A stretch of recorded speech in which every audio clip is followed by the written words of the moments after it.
This episode has been brewing, my family, right? Amazing episode as always. Let's jump right into it, shall we? Because today's episode covers about 2 chapters, right? The first half of which is the everyone turns into a baby, right? Episode or chapter.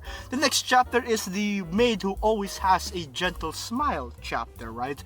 If you know, you know. And this episode, fam, is going to be the one that will start rolling it all, right? Rolling it all towards a very special character, a very special person in this series who will finally be able to shine even greater, right? So let's start off, shall we? Now, we start off this episode with a grand opening sequence as we get a nice, very nice, beautiful view of Hahari as she walks across her hallway, right? There's a line of butlers and maids on both of her sides, right? On both sides, I should say. And as Hahari also narrates as to how she always held her mother, Hahari, at a very high regard, right? She is in awe at how she commands respect, right? As a very high class and authoritative figure, Hahari is also that very, strict but also very kind and gentle person, right? To which, yeah, understandably, when Hahari was young, she really respected and loved her mother, right? And then it cuts to this scene of Hahari being so insistent to have everyone put on baby clothes because, well, Hahari things, right? I love it. Now, once more, I gotta say this, that thanks to this scene, right, and many more along the way, especially in this one, right, where she really showcases that peak Sumire Iwasaka moments of her performance when voicing Hahari. It's truly Hahari core moment, fam, with especially in delivering the intensity in expressing her passions, right, and her love for all things that are cute, and much like that little mouth spray that we get to see in Karine in her mouth, right? I'm also glad we actually get to see that one similarly in Hahari as well, right? This time pink colored with heart eyes. It's so cute, and the tantrums that she makes as well. Amazingly funny stuff, fam. I really love it and really enjoy it, seeing it, being animated. It is that is something else, right? Sumire Iwasaka in this scene is absolutely hilariously amazing. I love the delivery of this amazing moment, of Hahari Hanazono just letting out her inner childlike wonder of a person. Absolutely peak. I love it. And we also get to see more scenes as well of of Hahari when she was like child, baby-ish, right? Which is so cute, and rightfully so, because throughout the first half of this episode, after all, the ones who got babyfied are everyone but Hahari and Rentaro. So, including Hahari as a baby, or a scene of her when she was young at least, it's also very cute to make the entirety of it complete, right? To include everyone. Well, except for Rentaro, yeah. So yeah, basically, essentially, this first half is all about how, thanks to Kusuri's potion magic and her typical Kusuri antics, right? Kusuri being Kusuri, everyone except Hahari and Rentaro temporarily turned into babies, right? And Hahari discovering how it truly is difficult to raise a child at such a young age and develop. At the end of this chapter, she develops an even more profound respect and love for her mother Hahari, still despite being Hahari doing her Hahari shenanigans, right? And overall, its message of being grateful for the hard work our parents go through to raise us is delivered actually very wholesomely well, right? That while it is true that raising a child, especially as a teenager, isn't by all means easy, right? Hahari never saw it as a hassle, right? Or saw it as something to be, stressful about, right?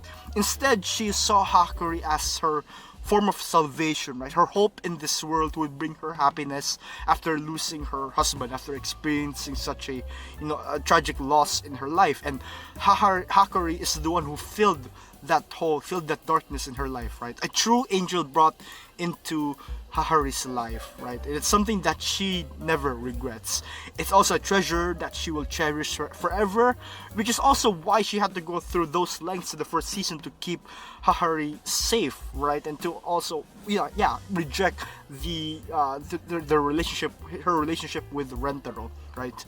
And now that Hahari has joined the Rentaro family, praise be, right?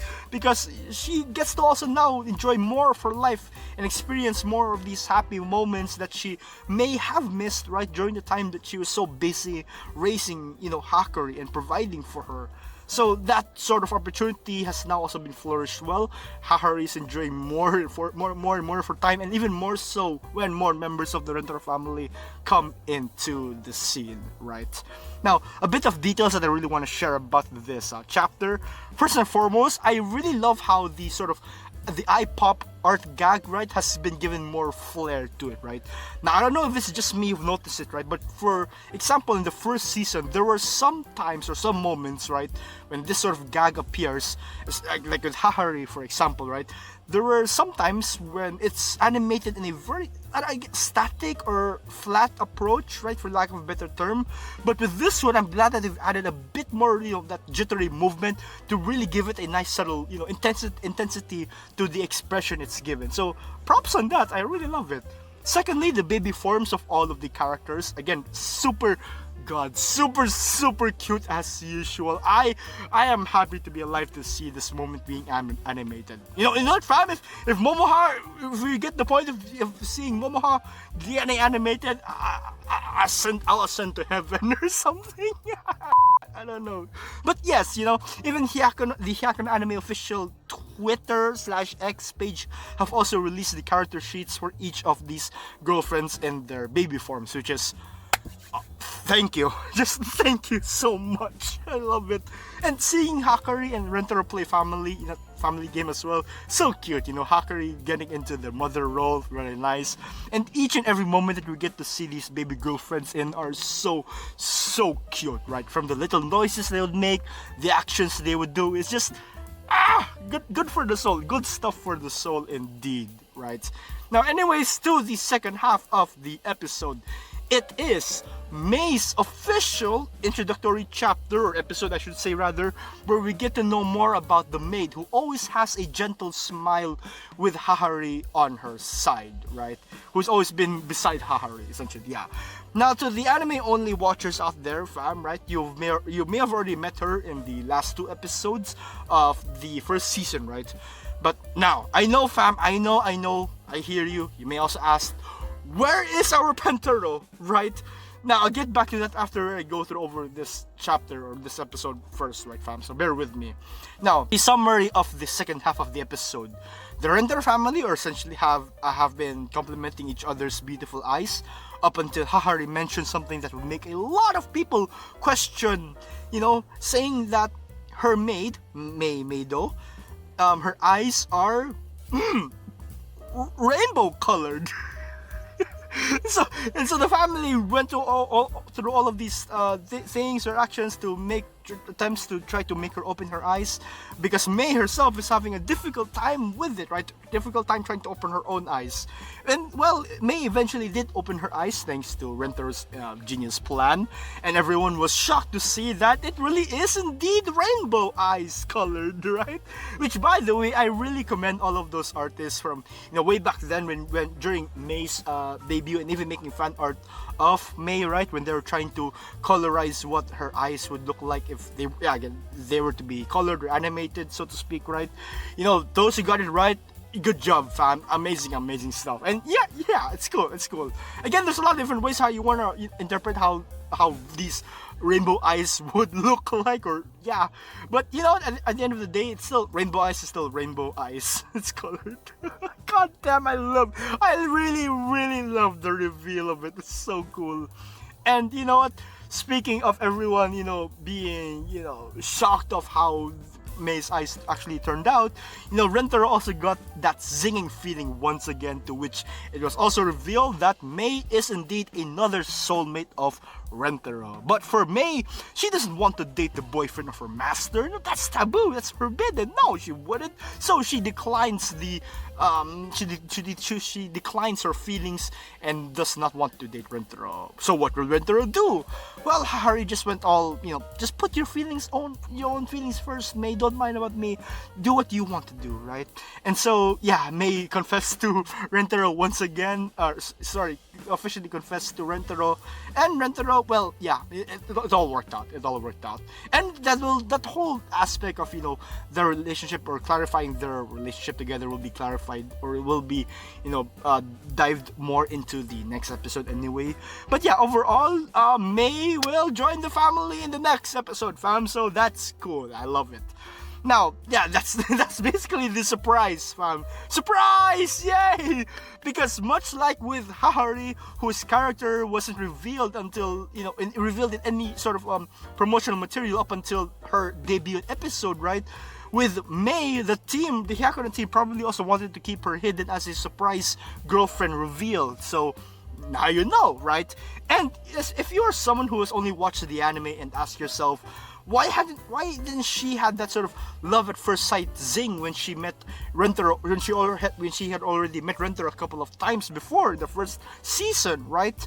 Well, there's a whole, so to explain it, I guess, in a way, right? There is a whole lot of different anime characters out there, fam, with a similar design to that of May, wherein they have their eyes closed, right? And while those characters can see perfectly, for May, nah, fam. For our May, when your eyes are closed, when their eyes closed, they are closed, right? Meaning she literally couldn't see anything at all. And so how does she navigate around? Feeling and senses, indeed, yeah. So anyways, it was up until she opened her eyes, right? It was when she opened her eyes, revealed her true eye colors, she saw Rentaro for the first time, and she did the whole love at first sight zing. And so here we are, right? A couple of details that I also really want to quickly touch on this episode. Shizuka jump scare is so terrifyingly cutely terrifying. My heart, I love it. And seeing also a doggo May with her dog ears being animated. Yes, fam. Yes, this is what we have been waiting for. This is everything about it, the gestures and the whole, the cuteness of how it just exists, of why it exists, or how it exists. It's absolutely beautiful. I also really love the fact that we also get to see, Kusuri and Kurumi playing Fetch the Manju in the background, right? In one of the scenes. It's also so adorable, and you can hear faintly, right? Kusuri say, stay to Kurumi as she's about to throw the manju, right? Look at playing with a dog or something. I don't know, it's so very cute. Truly a Kusuri moment right there. Every detail about Kusuri's lines delivering, right? Ayaka Asai really nails it, and I really love it. Also, fam, Yojo Burger. If you know, you know. God. I'm glad for Hahari, man. I'm glad. So anyways, indeed, yeah, overall the episode was so fun as usual, and seeing more of May's voice lines is so good, right? Being voiced by Suzuko Mimori, right? I love how each of May's lines are delivered in such finesse, gentle, very maid-like, simple, very refined tone to her voice, right? I really love it, and I really also cannot wait to see more of her promotional materials being shared in the Hyakkano Anime official X or Twitter pages, right? From posters, art cards, character sheets, and more, right? So I really look forward to that as well. Now, fam, to the topic that you may have been waiting for, right? Yes, indeed, they have skipped the Adventures of Pento chapter, right? Now, you can go through multiple theories or reasons or arguments as to why they would do this, but yes, at the end of the day, they didn't show it, and they may never will, I'm afraid, right? Now, first of all, for those of you wondering, right, who is Pento, right? We may have seen him in this part of the opening sequence of the first season, the opening theme song, right? But essentially, Pento is a fictional character in an anime in the Hyakkano universe, right? And Kusuri really loves this character, so much so that it has been integrated in a lot of her phone cases. Her phone case, for example, is a Pento phone case. She also has a wallet phone case, and there's even a chapter that was inspired by the a scene from Pento's story in the anime, right? In that anime, in the Hyakkano anime universe, I should say, right? And yeah, so much more. Basically, Pentaro has become this sort of significant mascot / icon throughout the entire Hyakkano universe. Heck, even I have a little custom Pentaro plushie that I had commissioned because, yeah, it's very cute. It's very cute. But more into that, right? Pento's debut was supposedly in that episode, or in that chapter rather, chapter 29, right after the chapter right after the baby episode. So, question: why didn't they go with it? Well, for sure, it's definitely the time, right? Because it makes sense that in the next episode they are going to go over the 2 chapters that's gonna be talking or surrounding May, which makes sense, right? First of all, and this is a huge spoiler, right? Spoiler alert. First of all, it's probably going to be the date between her and Rentaro when they go to that park, and the water gun maid fight, which I am sure is gonna, yeah, that's gonna brew nicely, right? It really is. Because, yeah, again, I'm pretty sure that's the direction that they're going to go for it, because it makes much more sense, right? But again, I could be wrong. You know, this series, this anime has been known to give you a lot of twists and turns and a lot of surprises, which I am pretty pleased with, and I really love it. But yeah, you know, I'm afraid, or I could be wrong, but I theorize that they really may not be able to show Pento's debut chapter, that adventure, though the Adventures with Pentaro chapter, indeed, right? Because if they were to go through that in this sort of timeline or time frame, right, it wouldn't coincide, because at that chapter it was also during the time that May didn't confess yet. So again, the whole timeline is not updated, it will be distorted, and it wouldn't make sense to go through that sort of approach, right? Now the big question moving forward, how will they introduce Pentaro, right? Because in the opening sequence, at least in the first season, right, they did hint about Pentaro, and that, you know, maybe they may include him in some scenes here and there to give, you know, maybe they will give a quick explanation to who Pentaro is to make up for the skip chapter. They would either do that or possibly change anything Pentaro related into something else, right? Because in the next episode especially, right, I know that there could be that one scene, if they really will animate it, right? If they animate that scene, because there is something Pentaro related shown into it, right? And yeah, there could be an overhaul of it, I don't know. But in any case, I'll still just put my faith in Hyakkano anime, fam, because you know what? The story is still good and I really, really love it. Overall, yeah, I still had fun, and May finally being introduced for us, it's always a win in my book, right? So that concludes my thoughts for this episode. Thank you so much for listening, family. If you enjoy, subscribe for more Hyakkano. I'll see you to the next video, and take care as always, fam. I love you.